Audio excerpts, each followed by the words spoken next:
Palace sources deny that royal family is snubbing Harry and Meghan on anniversary of Queen's death, as Charles plans to spend day quietly reflecting on loss of his mother at Balmoral.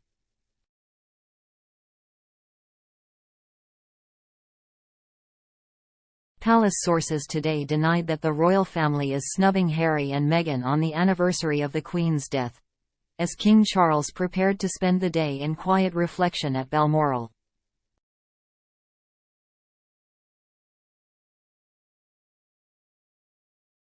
The Daily Mail revealed last week there were no plans to mark the occasion publicly involving members of the family, and that His Majesty would spend the day quietly reflecting on the moment at Birkhall, his home on the Balmoral estate.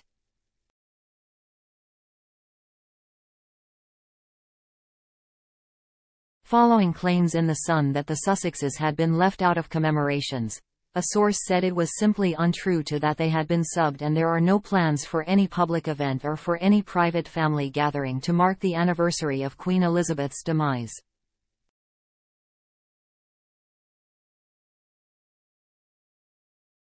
While various members of the family will have come and gone from Balmoral for summer hauls in the usual way, their Majesties will be spending September 8, quietly and privately, as Queen Elizabeth used to do on anniversary of her father's death, they stressed.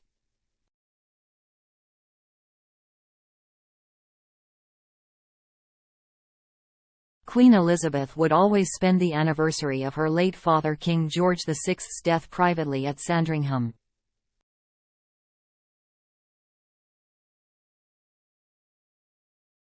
Among the extended Windsor clan who are due to stay at Balmoral this year are the Prince and Princess of Wales with George, Charlotte and Louis, the Duke and Duchess of Edinburgh and their teenage children, Louise and James, Princess Anne and her husband Vice Admiral Sir Timothy Lawrence, along with her son Peter Phillips and daughter Zara Tyndall, both with their broods, and Charles' cousin, Lady Sarah Chatto.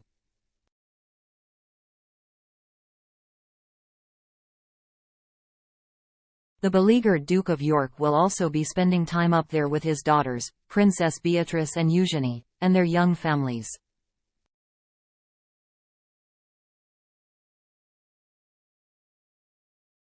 Charles will spend the first week of August at the Castle of May in Caithness, the former home of his grandmother, Queen Elizabeth the Queen Mother, before being joined at Birkhall by his wife.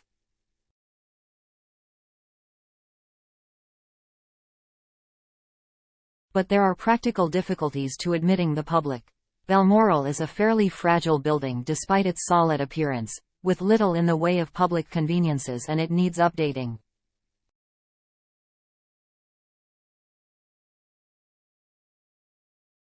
As one source says, "You can't just throw open the doors and say, 'Come in, chaps.'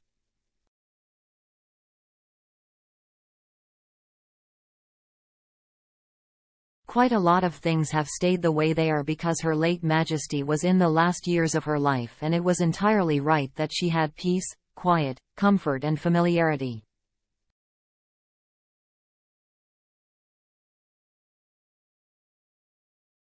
Between that and COVID, a lot of building projects have been put off. Ways are being looked at of increasing public access, but those are still being sketched out.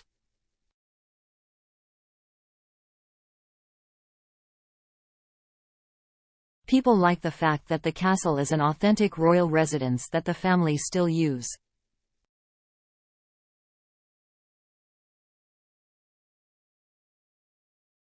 Despite decades of planning for the late Queen's death, sources say it actually happened so quickly that courtiers and royals were, inevitably, caught on the hop.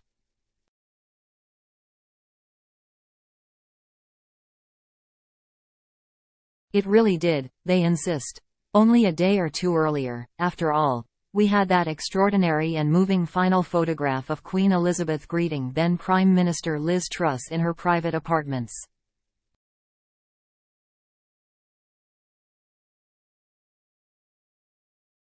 The result was that the monarchy had to build the plane while flying it, to borrow a palace colloquialism, ripping up existing diaries, long-planned foreign visits and domestic commitments, as well as merging two large, well-established households.